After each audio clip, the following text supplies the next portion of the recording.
আসসালামু আলাইকুম, কেমন আছেন সবাই? আশা করি সবাই ভালো আছেন। প্রতিদিনের মতো আজকেও আমি ইফতার সাজাচ্ছি। এই যে সবকিছু গুছিয়ে নিচ্ছি। শরবতগুলো অলরেডি রেডি হয়ে গেছে, আর আম্মু একদিক থেকে আমাকে বানিয়ে দিচ্ছে, আর আমি এদিক থেকে সাজিয়ে নিচ্ছি প্লেটগুলো।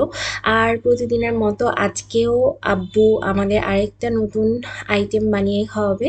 তবে আজকের আইটেমটা একটু ভিন্ন রকম, একদম ঠান্ডা ঠান্ডা কি কি একটা দিছো আইটেম। বলো?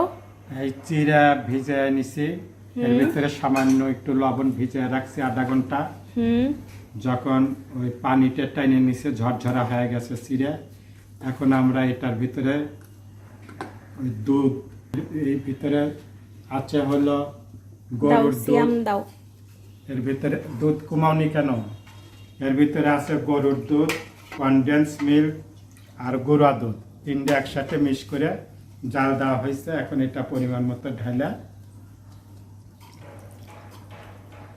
আপেল আপেল কুচি, খেজুর। খেজুর কুচি আর বাদাম, এগুলো সব একসাথে ঢালা মিক্সড করতে হবে। আর বুন্দিয়া দিবা না? পরে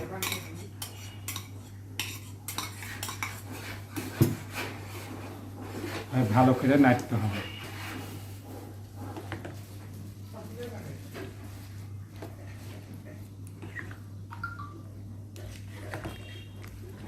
বাস নাড়া হয়ে গেছে।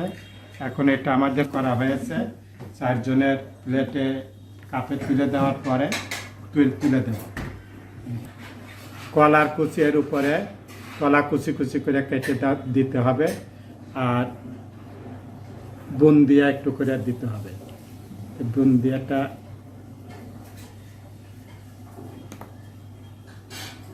বাস এই একটা প্লেট করা হলো, এইভাবে 4টে প্লেটেই দিতে হবে। এখন হয়ে গেল দুধ চিরা রেসিপি। কি কি দেওয়া হয়েছে সব আগে বলা হয়েছে। এখন উপরে আমরা কলা আর বুন্দিয়া দিলাম। এখন এটা পরিবেশনের করার পালা। আর এর ভিতরে ইতিপূর্বে দেওয়া হয়েছে খুরমা খেজুর, তারপরে কাজু বাদাম আর আপেল কুচি।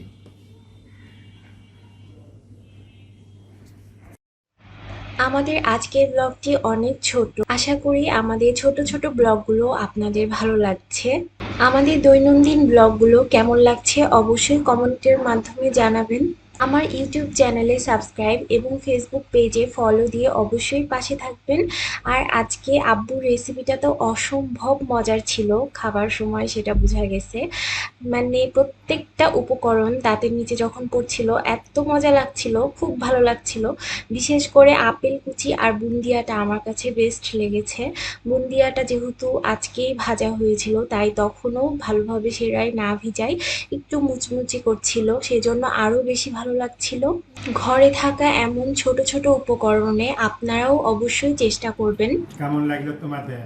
অনেক মজা।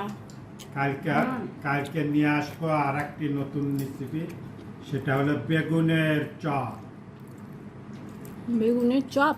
হ্যাঁ, আজকে আমার ছোট্ট ব্লগটি এই পর্যন্তই। সাথে থাকার জন্য অনেক অনেক ধন্যবাদ। সবার জন্য অনেক অনেক শুভকামনা। আমাদের জন্য দোয়া করবেন। ভালো থাকবেন সবাই। আল্লাহ হাফেজ।